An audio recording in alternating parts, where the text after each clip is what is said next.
আসসালামু আলাইকুম। আজকে আমি ম্যাঙ্গো চিজ কেক বানিয়ে দেখাবো। এর জন্য এখানে আমি কিছু বিস্কিট নিয়েছি আর এগুলোকে ভেঙে সরাসরি আমি একটা ব্লেন্ডারে দিয়ে দিব। আপনারা যতটুকু সাইজের কেক বানাবেন সেই অনুযায়ী বিস্কিট দিয়ে দিবেন। এখানে আমি আমার প্রয়োজন অনুযায়ী দিলাম।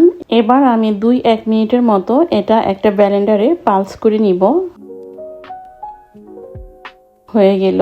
এরপর আমি এর সাথে অ্যাড করব বাটার। এখানে আমি 1/3 কাপ নিয়েছি। প্রথমে আমি অর্ধেকটা দিয়ে দিব। এরপর আবারও আমি একটু পালস করে নিব। এরপরে বাকি বাটারটাকেও আমি দিয়ে দিলাম। হয়ে গেল। এবার যে পাত্রে আমি কেকটা বসাবো সেই পাত্রে এই বিস্কিটের পাউডারটা দিয়ে দিব।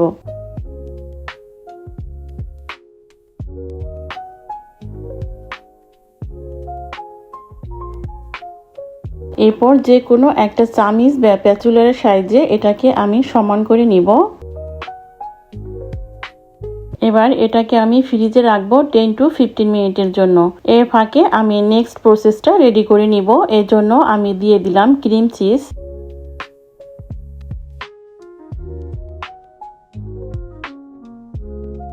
এরপর এর সাথে অ্যাড করব আইসিং সুগার 3 টেবিল চামচের মতো। এবার এটাকে আমি খুব ভালোভাবে মিশিয়ে নিব।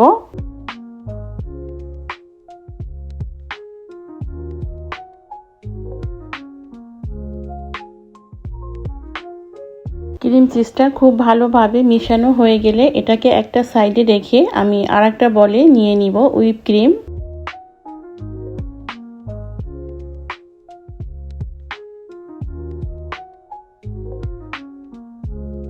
এবার বিটারের স্পিডটা লো করে দিয়ে আমি 5 মিনিটের মতো বিট করব।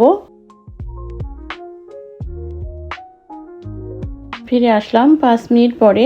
এখন আমি মিষ্টির জন্য এর সাথে অ্যাড করব কনডেন্স মিল্ক। এখানে আপনারা চাইলে পাউডার সুগারটাও দিতে পারেন।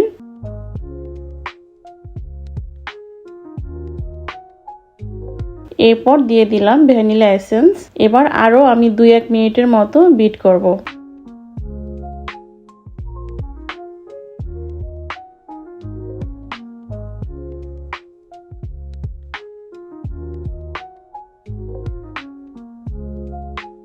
এখন আমি যে ক্রিম চিজটা আগে রেডি করেছিলাম এটার সাথে ওই ক্রিমটা দিয়ে দিব।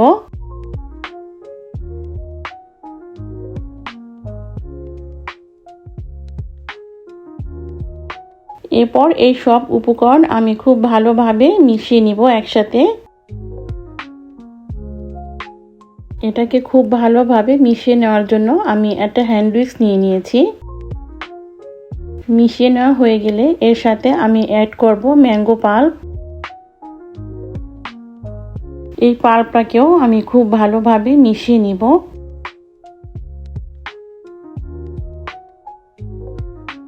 হয়ে গেল মিশিয়ে নেওয়া। এবার ফ্রিজ থেকে আমি কেকের মোল্ডটা বের করে নিলাম আর এটার উপরে আমি ক্রিমটা দিয়ে দিব।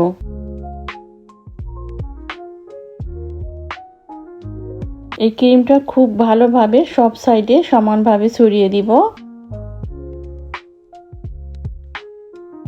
যতটা সম্ভব এই প্যাচুলার দিয়ে এটাকে আমি স্মুথলি খুব ভালোভাবে সমান করে দিব।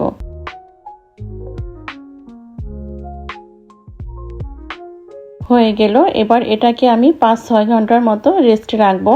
এবার আরেকটা বলে আমি নিয়ে নিলাম জেলিটিন।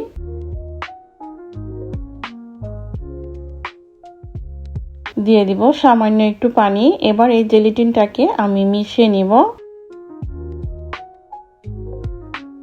আর মিশিয়ে নেওয়া হয়ে গেলে এটাকে আমি মাইক্রোওয়েভে গুলিয়ে নিব। দেখুন হয়ে গেল মাইক্রোওয়েভে গুলিয়ে নেওয়া। এটাকে খুব ভালোভাবে মিশিয়ে নিয়ে আমি এই ম্যাঙ্গো পাল্পের ভিতরে দিয়ে দিব। এবার জেলিটিনটা ম্যাঙ্গো পাল্পের সাথে খুব ভালোভাবে মিশিয়ে নিব। আপনাকে এখন আর এই ম্যাঙ্গো পাল্পটা চুলায় দিতে হবে না, সরাসরি আমি ক্রিমের উপরে দিয়ে দিব এবং 4-5টা সরিয়ে দিব। এই ম্যাঙ্গো পাল্পটা দেওয়ার পর এটাকে আপনারা ওভারনাইট ফ্রিজে রাখতে পারেন বা হাতে যদি সময় না থাকে 2-3 ঘন্টা রেখেও এটাকে খেতে পারবেন।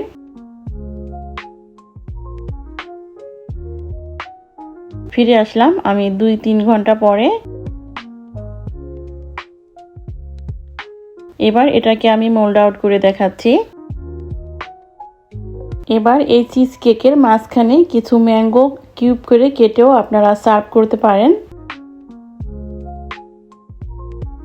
আমি অন্য আরেকটি ভাবে করে দেখাচ্ছি। এবার এই ম্যাঙ্গো চিজ কেকটাকে আমি প্রথমে 3 পিস করে নিব। এরপরে এইভাবে আমি অপোজিট সাইড থেকে আবার 3 পিস করব।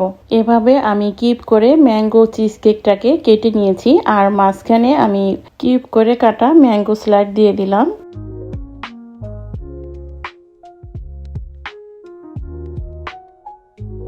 এই দুটার আপনারা যে কোনো একটি স্টেপ ফলো করতে পারেন।